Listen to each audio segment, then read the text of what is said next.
നമസ്കാരം.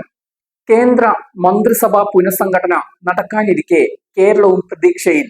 കേരളത്തിന് വീണ്ടും മന്ത്രിസ്ഥാനം ലഭിക്കാൻ സാധ്യതയുണ്ട്.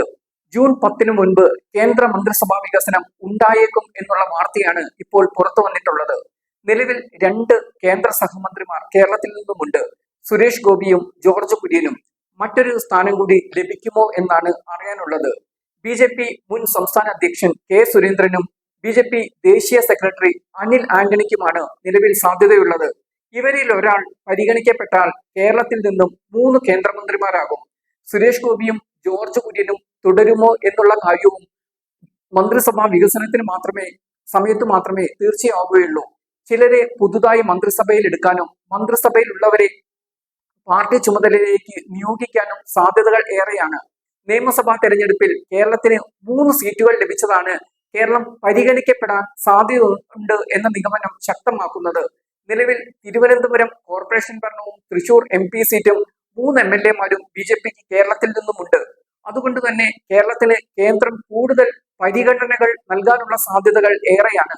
BJP മുൻ സംസ്ഥാന അധ്യക്ഷൻ കെ സുരേന്ദ്രന് നിലവിൽ മറ്റ് ചുമതലകളൊന്നും നൽകിയിട്ടില്ല. മുൻ BJP സംസ്ഥാന പ്രസിഡന്റുമാരായ കുമ്മനത്തിനും ശ്രീധരൻപിള്ളയ്ക്കും ഗവർണർ പദവിയും V മുരളീധരന് കേന്ദ്ര മന്ത്രിസഭാ സ്ഥാനവും BJP ദേശീയ നേതൃത്വം നൽകിയിരുന്നു.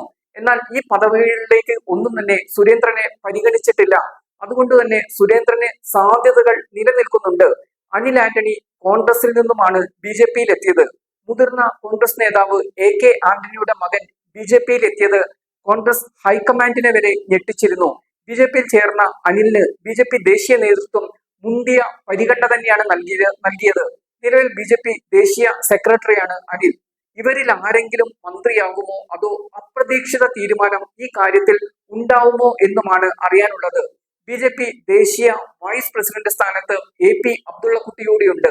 പാർട്ടിയിലെ അഴിച്ചുപണിയിൽ അബ്ദുള്ളക്കുട്ടിയുടെ സ്ഥാനം തെറിക്കുമോ അതോ കേന്ദ്ര മന്ത്രിസഭയിലേക്ക് അബ്ദുള്ളക്കുട്ടി പരിഗണിക്കപ്പെടുമോ എന്നുള്ള കാര്യവും ഉറ്റുനോക്കപ്പെടുന്നുണ്ട്. എന്തായാലും ഇക്കുറിയുള്ള കേന്ദ്ര മന്ത്രിസഭാ പുനഃസംഘടനയിൽ കേരളം പ്രതീക്ഷയിൽ തന്നെയാണ്.